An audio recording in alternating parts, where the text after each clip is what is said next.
La radiologie d'intervention, c'est une branche thérapeutique où on traite des patients de façon peu invasive. C'est pour ça qu'on a commencé à inventer ces traitements-là, parce qu'on n'avait pas besoin d'ouvrir. On voit bien le fibrome. Le docteur Andrew Benko s'apprête à traiter le fibrome utérin de cette patiente sans faire appel à la chirurgie. Une petite incision pratiquée au niveau de l'aine lui permettra d'insérer un cathéter dans l'artère fémorale, puis dans l'artère utérine.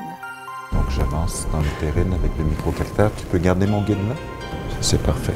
Pas besoin d'aller plus loin que ça. Cet appareil à rayon X lui permettra de se guider pour aller injecter des particules qui iront bloquer les vaisseaux sanguins qui alimentent le fibrome. On voit bien les particules. Sa circulation sanguine va être coupée. Le fibrome va faire un infarctus, donc il va s'infarcir, se nécroser et devenir une cicatrice finalement. Beaucoup moins invasive, cette technique est une alternative intéressante à l'hystérectomie. C'est des techniques moins invasives que les techniques chirurgicales traditionnelles.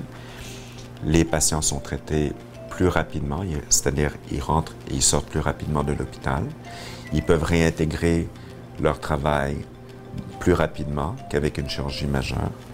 Il y a souvent moins de complications. Ça augmente l'accessibilité au système médical, le nombre de patients qu'on peut traiter et les pertes au niveau économique, au niveau de la société, parce qu'on n'est pas en convalescence pendant 3 mois. Plutôt que d'utiliser une caméra comme en laparoscopie, les radiologistes d'intervention utilisent différentes méthodes d'imagerie médicale, comme les rayons X, la résonance magnétique et l'échographie. Le système vasculaire nous permet, habituellement, on fonctionne au niveau de l'aine, donc on va désinfecter l'aine, puis on va geler, juste une petite anesthésie locale, puis on prend une aiguille, on pique dans l'artère fémorale qui est juste devant la hanche, au niveau de l'aine, puis à partir de là, on peut se rendre n'importe où dans le corps. On peut intervenir de la tête, littéralement, jusqu'aux pieds.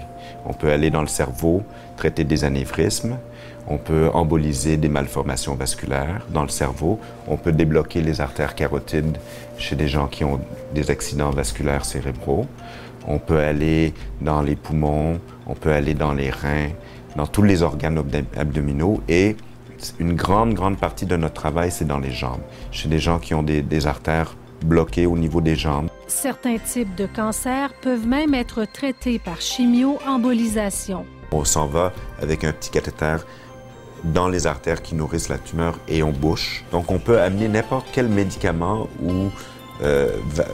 proche d'une tumeur pour essayer de la détruire, que ce soit de la chimio, mais localement. Chaque année, plus de 2500 interventions de toutes sortes sont pratiquées dans les 2 salles d'angiographie du CHUS.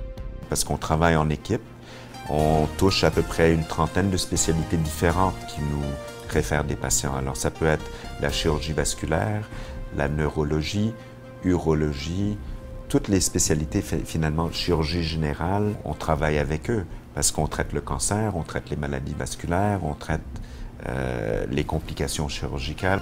Avez-vous senti quelque chose? Pas vraiment? Ça a très bien été. Ça nous a pris peut-être 20 minutes, 25 minutes maximum. On a réussi à boucher les artères qui nourrissent les fibromes des 2 côtés. Qu'elles soient mineures ou plus importantes, ces interventions assistées par imagerie médicale changent la vie des patients. C'est le cas d'Isabelle Vigé qui souffre d'un blocage des voies biliaires. Ça va bien, Madame Vigé? C'est beau. Donc, un chapeau ici. Oui, c'est ça qui me tient en vie.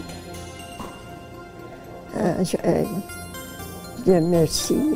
Tous les mois, elle s'en remet aux bons soins du docteur Benko qui change son drain biliaire depuis maintenant 7 ans.